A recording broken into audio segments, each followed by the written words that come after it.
अलग अलग कहानियों को सुनने के लिए हमारे चैनल ऑडियो स्टोरी अड्डा को सब्सक्राइब करें। आपके आभारी रहेंगे। धन्यवाद। मुंशी प्रेमचंद की कहानी अंधेर।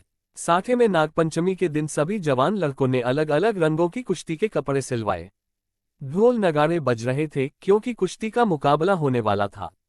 महिलाएं आंगन को गोबर से लीपकर गीत गाती हुई नाग देवता को पूजने के लिए कटोरी में दूध लेकर जा रही थीं। साठे की तरह ही पाठे दोनों गंगा किनारे बसे हुए गांव थे। दोनों ही गांवों के बीच हमेशा से ही मुकाबले होते रहते थे। साठे के लोगों को गर्व था कि उन्होंने कभी पाठे वालों को सिर उठाने नहीं दिया। ठीक इसी तरह पाठे वालों को इस बात का घमंड था कि उन्होंने कभी साठे वालों को किसी मुकाबले में जीतने नहीं दिया।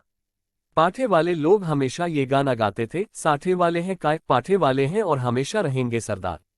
वहीं साठे वाले गाते थे, हम हैं 60 हाथ वाले जो रखते 7 तलवार, पाठे वालों को हराने के लिए लिया है हमने अवतार। आपस के इस मुकाबले को साठे और पाठे के बच्चे अपने खून में ही लेकर पैदा होते थे। आपसी मुकाबले को दर्शाने का सबसे अच्छा मौका नागपंचमी का ही होता था। इस दिन के लिए दोनों जगहों में साल भर तैयारियां होती थीं। दोनों गांव के जानबाज कुश्ती के लिए अखाड़े पर उतरते थे। साठे वालों को गोपाल पर खूब गर्व था और पाठे वालों को बलदेव की ताकत पर। आज भी बलदेव और गोपाल मैदान पर उतरे थे। दोनों अपनी अपनी ताकत दिखा रहे थे। उनमें जीतने का जुनून था। लोग भी उनके दांव पेंच देख रहे थे। तभी अचानक वहां खुशी की लहर दौड़ पड़ी। अपनी खुशी का इजहार करने के लिए कुश्ती देखने के लिए खड़े लोग कभी पैसे उछालते, कभी टोपी तो कभी बर्तन व बताशी उड़ाते। वहां मौजूद लोगों ने गोपाल को गोद में उठा लिया और जश्न मनाने लगे।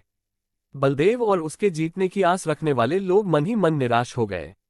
रात के 10 बजे का समय था। हल्की बिजली चमक रही थी, बारिश पड़ रही थी और पूरी तरह अंधेरा था। सिर्फ वहां अब मेढकों की ही आवाज आ रही थी। अंधेरा इतना गहरा था कि साठे की झोपड़ियां भी नजर नहीं आ रही थीं। गांव से थोड़ी दूरी पर खेत थे जहां फसल लहलहा रहे थे। वहां जंगली जानवरों की आवाज ही आती थी। इसके अलावा कोई दूसरी आवाज आती तो रोंगटे खड़े हो जाते थे। उस अंधेरे में आग की लपटें ही सहारा होती थी। उस लहलहाते खेत की रखवाली करने का जिम्मा हर रात को किसी न किसी का होता था। अब किसानों का गांव था तो खेती बाड़ी की चिंता तो करना तो बनता था। इस रात खेती की देखरेख करने का जिम्मा गोपाल का ही था। चारों तरफ काली अंधेरी रात थी। वो खेतों के आसपास ही था, लेकिन नींद बहुत तेज आ रही थी। वो किसी तरह से अपनी नींद को भगाने की कोशिश कर रहा था। इसी कोशिश में कुछ देर बाद गोपाल हल्की आवाज में गाने लगा। तभी गोपाल को पांव की आहटें सुनाई दी। कान लगाकर गोपाल इन आहटों को सुनने लगा और अब उसकी नींद भी गायब हो गई थी। वो डंडा हाथ में लेकर इधर उधर देख रहा था। तभी उसके सिर पर किसी ने जोर से लाठी मार दी। वो नीचे गिरा और रात भर वहीं बेहोश पड़ा रहा। बेहोशी की हालत में भी उस पर कई बार वार किए गए। उस पर वार करने वालों को लगा कि वो मर गया है, लेकिन ऐसा नहीं था। हमला करने वाले पाठे के लोग थे जिन्होंने अंधेरे में अपनी हार का इस तरह से बदला लिया था। गोपाल न तो पढ़ा लिखा था और न ही तेज दिमाग वाला। बस उसका शरीर 6 फुट का था और आवाज काफी भारी। मन से ऐसा निडर कि शेर की दहाड़ से भी न डरे। आज वो चोट खाए हुए अपने घर के बिस्तर में लेटा हुआ था। रात को हुई इस तरह की वारदात की वजह से गांव में पुलिस पहुंच गई। गांव में पुलिस को देखकर कुछ लोग डर गए तो कुछ रोने धोने लगे। गोपाल ने अपने साथ जो भी हुआ उसकी रिपोर्ट भी नहीं लिखाई थी।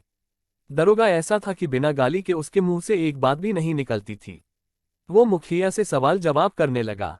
मुखिया ने दरोगा से कहा, मुझे माफी दे दीजिए। दरोगा ने पूछा कि अगर मुझे इसी तरह से तुम्हें माफ करना होता तो मैं यहाँ क्यों आता। मुखिया चुपचाप गोपाल की पत्नी गौरा के पास पहुंचा। उसने कहा कि यह पुलिस वाला काफी बेकार है, पैसों के बिना बात ही नहीं करता था, उसे 50 रुपये चाहिए। मैंने उसे बहुत मनाने की कोशिश की लेकिन वो किसी की एक नहीं सुनता। गौरा ने मुखिया से कहा कि पैसे की क्या बात है, बस हमारे पति की जान बच जाए, जान से बढ़कर और कुछ नहीं होता। आज के लिए ही तो कमाया था। गोपाल इन सभी बातों को खाट पर लेटे लेटे सुन रहा था। उसने कहा कि जब किसी ने कोई गलती ही नहीं की तो 50 रुपये क्यों देना, उसे एक पैसा भी नहीं दिया जाना चाहिए। ये बात सुनकर मुखिया का चेहरा पीला पड़ गया। वो बोले, धीरे कहो इन बातों को, अगर दरोगा ने सुन लिया तो परेशानी बढ़ जाएगी। गोपाल ने जवाब दिया, एक कौड़ी उसे नहीं दी जाएगी। देखता हूं कि मेरी बातें सुनकर कौन मुझे फांसी पर चढ़ाता है। तभी गौरा ने मजाक में कहा कि ठीक है, आपसे मैं पैसे मांगू तो बिल्कुल भी मत देना।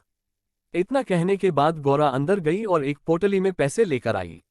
फिर मुखिया को पैसा दे दिया। ये सब देखकर गोपाल को बहुत गुस्सा आया और मुखिया पैसे लेकर तुरंत भाग गया। मुखिया पैसे लेकर बाहर आया। दरोगा भी वहीं मौजूद था, उसने गोपाल की बातें सुन ली थी। उसके मन में हो रहा था कि गोपाल पैसे दे दे। अब 50 रुपये बाहर आते आते 25 हो गए थे। मुखिया ने 25 रुपये दरोगा को दिए और चला गया। मुखिया ने गोपाल को शुक्रिया कहा।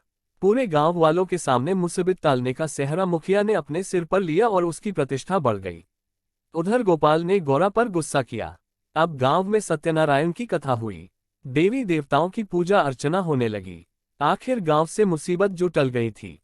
सभी लोग मिलकर सत्यनारायण की कथा सुनने लगे। गोपाल भी चादर ओढ़कर कथा सुनने लगा।